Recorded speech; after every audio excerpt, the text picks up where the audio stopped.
Eu estou lendo na Bíblia King James atualizada. Vamos lá? Verso número 1. Irmãos, lembro-vos do evangelho que vos preguei, o qual também recebestes e no qual estáis firmes. Por meio dele também sois salvos, desde que vos apegueis com convicção à palavra que vos anunciei. Caso contrário, tendes crido em vão. Porquanto o que primeiramente vos transmiti foi o que também recebi, que Cristo morreu pelos nossos pecados, segundo as Escrituras, foi sepultado e ressuscitou no terceiro dia, conforme as Escrituras, e apareceu a Pedro e depois aos 12. Depois disso, apareceu a mais de 500 irmãos de uma vez, a maioria dos quais ainda vive, embora alguns já tenham adormecido. Mais tarde apareceu a Tiago e a todos os apóstolos, e depois de todos apareceu igualmente a mim, como a um que nasceu fora do tempo, pois sou o menor dos apóstolos, nem mereço ser chamado apóstolo, porquanto persegui a igreja de Deus. Mas, pela graça de Deus, sou o que sou, e a sua graça para comigo não foi inútil, antes, trabalhei mais do que todos eles. Todavia, não eu, mas a graça de Deus que vive em mim. Portanto, quer tenha sido eu, quer tenham realizado eles, é isso que pregamos e é nisso que crestes. Ora, se tem sido proclamado que Cristo ressuscitou dentre os mortos, como é possível que algum dentre vós afirmais que não existe ressurreição dos mortos? Então, se não há ressurreição dos mortos, nem mesmo Cristo ressuscitou. E, se Cristo não ressuscitou, é inútil a nossa pregação, como igualmente é improdutiva a vossa fé. E a igreja diga... Queridos, esse texto aqui, esse capítulo de número 15, ele é talvez seja o capítulo bíblico que mais explica a respeito da ressurreição. E especificamente nesse ponto aqui, o apóstolo Paulo estava exortando aquela igreja que tinham alguns que diziam à época que não era possível a ressurreição dos mortos. Então, o apóstolo Paulo diz, ora, se Cristo não ressuscitou, então é vã toda a nossa fé. E aí ele desdobra ali a respeito da ressurreição. Amém? Todos entenderam aqui o contexto? Vamos lá? Vamos ver o que o Espírito Santo tem a nos dizer hoje? Verso número 1, o irmão apóstolo Paulo diz o seguinte: irmãos, lembro-vos do evangelho que vos preguei. Ele inicia fazendo uma lembrança aos irmãos da igreja de Coríntios. Ele diz o seguinte: olha, eu lembro-vos do evangelho que vos preguei. A gente, enquanto crente, nós não podemos, em hipótese alguma, esquecer do evangelho. O evangelho é a nossa bússola. Aquilo que foi trazido nas escrituras e que está disposto aqui é o nosso manual de fé e prática. Nós não podemos nos esquecer. Tanto isso é importante que o apóstolo Paulo inicia a exortação a respeito dessa ressurreição dos mortos, discutida naquela época, dizendo, olha, lembrem do evangelho. Muitas vezes a gente se esquece qual é o coração do evangelho, que é nada mais, nada menos do que Jesus Cristo, que veio, morreu por nós, foi sepultado e ressuscitou ao terceiro dia. Esse evangelho precisa ficar muitíssimo claro nas nossas mentes, porque é isso que é a verdade do evangelho. A Bíblia toda aponta para esse fato, qual seja a ressurreição de Cristo. E o apóstolo Paulo diz o seguinte: olha, lembrem do evangelho que eu entreguei a vós, e segue dizendo, o qual também recebeste e no qual estáis firmes. E aqui o apóstolo Paulo segue explicando como nós devemos nos portar diante do evangelho de Cristo. Primeiro, a gente precisa receber. E depois a gente precisa estar firme. Queridos, o evangelho de Cristo, ele precisa ser recebido por nós. E só depois que a gente consegue se firmar nele. Vocês já viram alguém que vem à igreja, vem um dia, falta outro, vem mais um, falta outro, vem, etc, etc, recebe um pouco aqui, de repente escorrega ali, de repente... Vocês já viram isso? Porque o evangelho não está firme ou foi recebido parcialmente. O evangelho deve ser recebido integralmente e mais. Recebido, a gente precisa permanecer firmes, ou seja, colocar em prática tudo aquilo que foi ensinado pelas Escrituras. E a função da igreja nada mais é que facilitar esse entendimento do que a Escritura nos traz. A gente sabe que a Bíblia é um livro um tanto quanto complexo às vezes. A gente lê e às vezes não compreende exatamente. Então o papel da igreja é nos auxiliar a nos firmar no Evangelho de Cristo. Por isso que a gente vem aqui, cultua a Deus, aí tem culto de ensino, tem culto de estudo, tem culto de exortação, tem culto de tudo quanto é coisa. Por quê? Para que a gente se firme no Evangelho de Cristo. Tem alguém me entendendo aqui? E o verso de número 2 segue dizendo o seguinte, ainda a respeito do Evangelho. Por meio dele também sois salvo. Veja só, o Evangelho tem o poder para nos salvar. Como assim, Mateus? Vou te explicar. Se Jesus não tivesse vindo e feito o que ele fez, ou seja, morrido e ressuscitado, nós não teríamos condições de sermos salvos. Então, o Evangelho é o poder de Deus para nos salvar. Tirou a gente do império das trevas e nos transportou para o império do Filho amado, Jesus Cristo. Então, o Evangelho, a função primordial dele é salvar. É isso. E depois tem outros benefícios que vêm junto com andar com Jesus Cristo, mas o que é princípio é a gente precisava de alguém que nos salvasse. Então Jesus Cristo veio e fez isso. Então o Evangelho ele tem a função, ele tem poder de nos salvar. Só que o apóstolo Paulo bota uma vírgula e diz o seguinte: desde que vos apegueis com convicção à palavra que vos anunciei. Mateus, isso quer dizer o quê? Quer dizer que se você tem uma Bíblia fechada dentro da sua casa, não significa absolutamente. Se você não se relaciona com Cristo, não significa absolutamente nada. Se você não ora, o Evangelho para você não significa absolutamente nada. Porque a salvação, ela acontece por intermédio do Evangelho de Cristo, vírgula, desde que a gente se conecte a Ele, desde que a gente se apegue à palavra de Deus.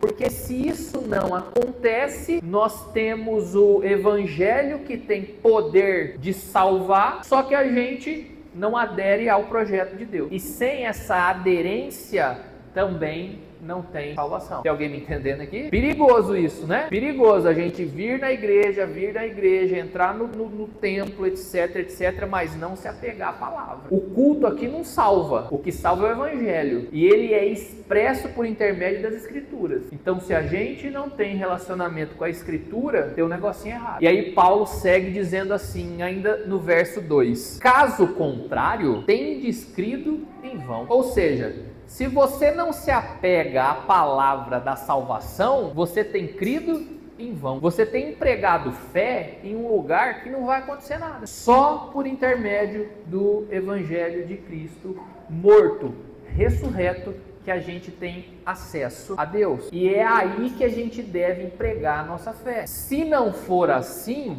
nós temos crido em vão, ou seja, estamos crendo em qualquer coisa. E o apóstolo Paulo segue no verso de número 3, explicando ainda a respeito desse Evangelho de Cristo, dizendo o seguinte: porquanto o que primeiramente vos transmiti foi o que recebi. 2 pontos. Cristo morreu pelos nossos pecados segundo as Escrituras. O apóstolo Paulo, ele inicia o verso de número 3 ensinando pra gente uma dinâmica. Ele diz o seguinte: olha, eu transmiti aquilo que primeiro eu recebi. Então existe uma ordem aqui.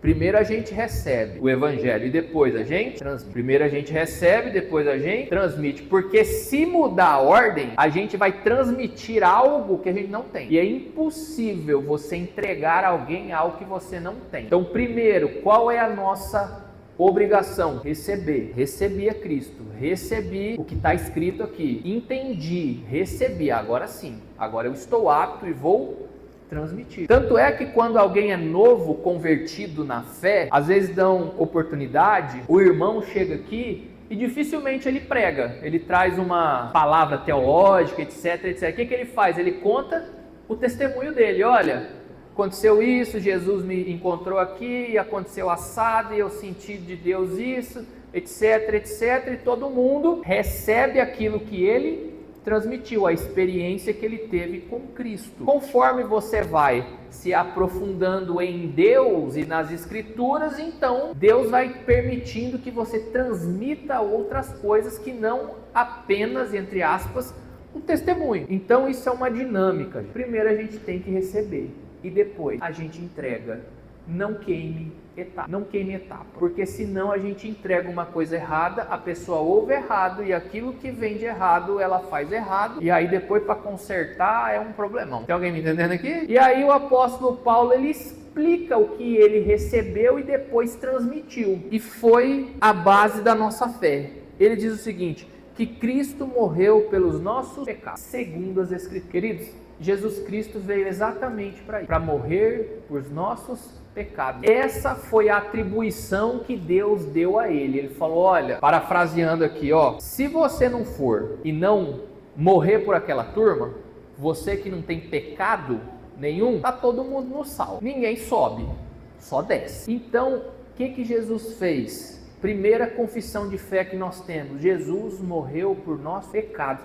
É Ele que é o responsável por a gente ser lavado e remido no sangue do Cordeiro. E a Bíblia diz assim, vírgula, segundo as Escrituras. Significa dizer o quê? Isso não foi algo planejado de última hora. Ai, pecou, o que eu faço? Pensou Deus. Não, já estava tudo profetizado, já estava tudo organizado. Cristo, a Bíblia diz que Ele é o Cordeiro que foi imolado antes da fundação do mundo. Quando houve pecado, que a coisa se desandou, o plano já estava feito. No coração de Deus já estava tudo feito. E depois foi tudo descrito, foi tudo colocado no livro. Para quê? Para que quando chegasse a hora a gente olhasse e falasse, tá aí, ó, esse é o Cordeiro de Deus que tira o pecado do mundo. Então não foi por acaso que Jesus veio. Não foi por acaso que ele se pregou naquela cruz. Não foi por acaso. Estava tudo combinado. Tem alguém me entendendo aqui? E aí, a Bíblia segue dizendo lá no verso de número 4 o seguinte: foi sepultado e ressuscitou no terceiro dia, conforme a Escritura. As outras duas informações que o texto nos traz é que ele morreu pelos nossos pecados, depois ele foi sepultado e depois ele ressuscitou no terceiro dia. E essa aqui é a nossa confissão de fé. É isso aqui que segura a vida inteira do crente. E quando eu digo a vida inteira, é a vida inteira. Porque se a gente tira isso da fórmula, nós não temos evangelho. O evangelho é isso: Jesus morreu e ressuscitou ao terceiro dia. Isso não é um conto, isso não é uma fábula, isso é um fato real, histórico, programado pelo próprio Deus, conforme diz a Bíblia, vírgula, conforme as Escrituras. Então a ressurreição de Jesus, ela estava prevista desde sempre. Ele sabia que ia acontecer. Então Deus não errou. É isso que a gente precisa ter muito claro na nossa vida. Às vezes a gente olha os acontecimentos e pensa assim, ai meu Deus, será que Deus errou comigo? Ai, o que está acontecendo? Ai, ui, ui. Queridos, Deus não errou. Estava tudo combinado. Desde o começo, Cristo ia vir, ia morrer, ia ressuscitar no terceiro dia, não é no segundo e não é no quarto, era no terceiro dia. E pasmem vocês, ele morreu e no terceiro dia ressuscitou, conforme as Escrituras. Essa é a nossa profissão de fé. Nós não podemos esquecer que Jesus morreu por nós e que ele ressuscitou. E esse é outro ponto. Tem gente que lembra que Jesus morreu, mas esquece que ele ressuscitou. Para ficar completo, tem a morte na cruz e a ressurreição no terceiro dia. Não esqueça a ressurreição no terceiro dia, porque se Cristo não ressuscitou, é vã a nossa fé. Tá todo mundo aqui? Então, queridos, não nos esqueçamos da nossa profissão de fé no Evangelho de Jesus Cristo, que morreu e ressuscitou. E aí, o apóstolo Paulo, ele explica o fato que resume o Evangelho todo, e aí ele começa a trazer provas a respeito do fato de que Cristo ressuscitou. E aí ele começa dizendo assim, foi sepultado e ressuscitou no terceiro dia, conforme as Escrituras, e apareceu a Pedro e depois aos 12. Depois disso apareceu a mais de 500 irmãos de uma vez, a maioria dos quais ainda vive, embora alguns já tenham adormecido. Mais tarde apareceu a Tiago e a todos os apóstolos. O que o apóstolo Paulo faz aqui? Ele traz uma informação muito preciosa, que às vezes o crente se depara com esses questionamentos. Tá, mas será que ressuscitou mesmo? Será que esse fato é um fato mesmo? Ou será que isso é invencionismo? O apóstolo Paulo, ele indica pelo menos umas 500 e poucas pessoas aqui que viram um fato histórico que aconteceu. O que isso quer dizer, Mateus? Eu vou te explicar do ponto de vista bem prático. O Evangelho de Cristo é comprovável. Ele é comprovável pelas Escrituras, porque teve gente que viu o acontecimento. Jesus morreu e ressuscitou, e ele diz aqui, olha, teve um culto aqui com 500 irmãos que viram Cristo. 500 irmãos.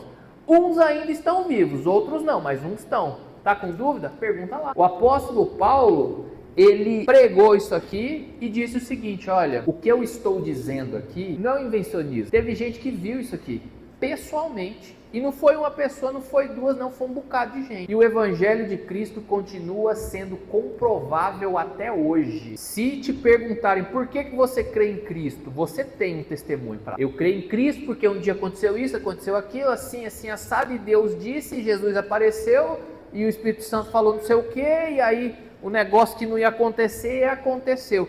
Então deixa eu te falar, quer saber se é Evangelho? O Evangelho é comprovável. O Evangelho tem provas daquilo que acontece, ele é visível. É visível, Mateus? É. Se você conheceu alguém antes do Evangelho de Cristo, e se você conheceu alguém depois do Evangelho de Cristo, e ele se converteu de fato, e aceitou o que está escrito aqui, ele não é o mesmo. Ele fazia coisas que hoje ele não faz. Ele pensava coisas que hoje ele não pensa. Ele frequentava ambientes que hoje ele não vai. O Evangelho é comprovável. Ele é comprovável. Então, querido, será que fulano é crente? Será que fulano não é crente? Só vê o testemunho dele. É comprovável. Tem alguém me entendendo aqui? E aí, a Bíblia segue, lá no verso número 8, aí o apóstolo Paulo diz o seguinte, e depois de todos, apareceu igualmente a mim, como a um que nasceu fora do tempo. Ele apareceu ali e depois para o apóstolo Paulo. Tem o clássico testemunho ali do caminho de Damasco ali, Atos talvez 8 ou 9, algo assim. E aí o apóstolo Paulo, ele traz uma informação aqui, que é algo que acontece do ponto de vista prático na nossa vida. Ele diz o seguinte, olha, Jesus apareceu para fulano, Beltrano, Ciclano, 500 pessoas, 12 apóstolos, para o Tiago, para o Pedro, para não sei quem. Só que para mim, ele só apareceu depois. Como que a um nascido fora do tempo? Ou seja, eu não participei daquilo, eu não estava lá naquele início, mas Jesus apareceu depois para mim. Isso quer dizer o que, queridos? Eu vou te explicar. Às vezes a gente pensa que não dá mais tempo. Às vezes a gente pensa que Jesus não vai bater na nossa porta. Às vezes a gente pensa que não vai acontecer conforme Deus diz que vai acontecer. O apóstolo Paulo sugeriu isso. Ele falou, olha, e a mim ele chegou depois de todo mundo. Queridos, Jesus ele vai chegar na hora que precisa chegar. Não pense que você está atrasado ou adiantado no tempo, etc, etc. Deus não erra a hora. Às vezes a gente olha pela nossa ótica e pensa, ai meu Deus, eu acho que eu não engajei no negócio, o trem não está indo, eu já tenho tantos anos, não casei, eu não sei o que, o filho não nasceu ainda, e isso e aquilo. Calma, Jesus chega no tempo certo para todo mundo. O apóstolo Paulo, ele escreveu quase que a maioria do Novo Testamento todo, e ele foi encontrado quando por Jesus? Depois de todo mundo, bem depois de todo mundo. Então, queridos, não se preocupe com o tempo de Deus é perfeito e ele vai chegar no momento certo na sua vida. Tem alguém me entendendo aqui? Tem alguém que recebeu isso aqui? Aí o verso de número 9 diz o seguinte, o apóstolo Paulo ainda falando dele. Pois sou o menor dos apóstolos, nem mesmo mereço ser chamado apóstolo, porquanto persegui a igreja de Deus. E aqui é outra coisa que acontece com a gente também, do ponto de vista muito prático. A gente olha para o passado que a gente teve, para as coisas que a gente fez, para os erros que a gente teve, para os pecados absurdos que a gente praticou, e olha e fala assim, eu não merecia nem estar aqui. De todo mundo aqui eu sou o menor. Porque diz o apóstolo Paulo, eu persegui a igreja. Ele perseguiu a igreja, a gente fez outras coisas. Todo mundo é ex alguma coisa aqui. E a gente pensa na nossa mente que porque a gente fez alguma coisa que a gente botou Deus em xeque. Falou, agora Deus não pode fazer mais nada na minha vida. Por quê? Porque eu fiz isso aqui, ó. Eu persegui a igreja, eu passei todas as leis, eu mesmo não dá. E a resposta é, Deus tem solução, Deus resolve a sua vida. Se você era o apóstolo Paulo, perseguidor, hoje você é o apóstolo Paulo. Você era aquilo, hoje você não é mais. E a diferença do apóstolo Paulo antes para o apóstolo Paulo das Escrituras é que Jesus encontrou ele e ele creu na mensagem e ele aplicou a palavra. E aí, querido, se você crê e se você aplica, fica tranquilo, vai acontecer. Por pior que tenha sido a sua vida até agora ou até o momento que Jesus encontrou você. E o apóstolo Paulo ainda segue no verso de número 10 dizendo assim, mas pela graça de Deus sou o que sou, e a sua graça para comigo não foi inútil, antes trabalhei mais do que todos eles. Olha o que o apóstolo Paulo está dizendo aqui. Ele falou, olha, na verdade, por causa da graça de Deus, eu sou o que sou. E é exatamente isso, por causa da graça de Deus, a gente é o que é. Porque se não fosse a graça de Deus, talvez a gente estaria em outros lugares, fazendo outras coisas, pouquíssimo republicana, conforme a grande parte de nós aqui, ou todo mundo, um dia já fez coisas pouquíssimos republicanos, mas pela graça de Deus, ou seja, pelo favor de Deus, Ele nos deu uma coisa que a gente não merece, qual seja, o Evangelho, Cristo morto e ressurreto. E por conta dessa graça, você pode bater no peito e falar, pois hoje eu sou o que sou, hoje eu sou servo de Jesus, hoje eu era um negócio, hoje não, hoje eu sou crente. E o apóstolo Paulo disse isso e ele trouxe uma provocação santa aqui para a igreja. Ele disse o seguinte, olha, e a sua graça para comigo não foi inútil. Antes, trabalhei mais do que todos eles. O apóstolo Paulo está dizendo o seguinte, a obra que Jesus fez, o evangelho que ele trouxe, o fato dele morrer por nós e ressuscitar, me encontrar, tudo isso, a graça dele, tudo que ele fez não é inútil não. Eu peguei isso que ele fez e eu trabalhei mais do que todo mundo. Em outros termos, ele reconheceu que se não fosse Jesus entrando para mudar o esquema todo, não teria o que ser feito. E ele aproveitou a oportunidade que Jesus deu e trabalhou mais do que todo mundo. Tem gente que Jesus entra na vida, mas a graça é inútil, não faz nada. Jesus entra, não serve na igreja. Jesus entra, não cumprimenta o irmão. Jesus entra, não sei o que. É só para trás. A graça de Cristo se tornou inútil porque a pessoa não corresponde com aquilo, com aquela expectativa, com aquilo que foi entregue na vida dela. Tem gente aqui que é excelente, um bocado de coisa. Prega demais, canta demais, toca demais, ora demais, intercede demais, trabalha demais, etc, etc, etc.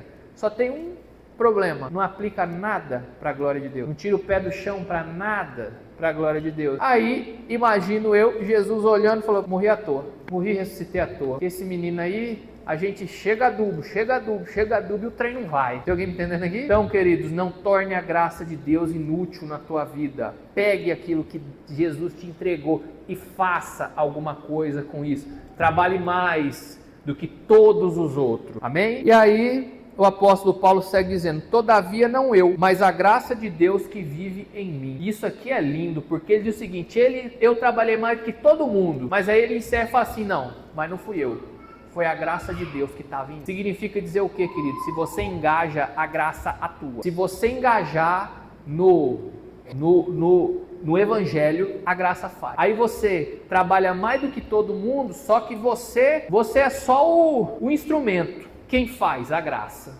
Quem faz? O Espírito. Quem faz? O sangue de Cristo. Quem faz?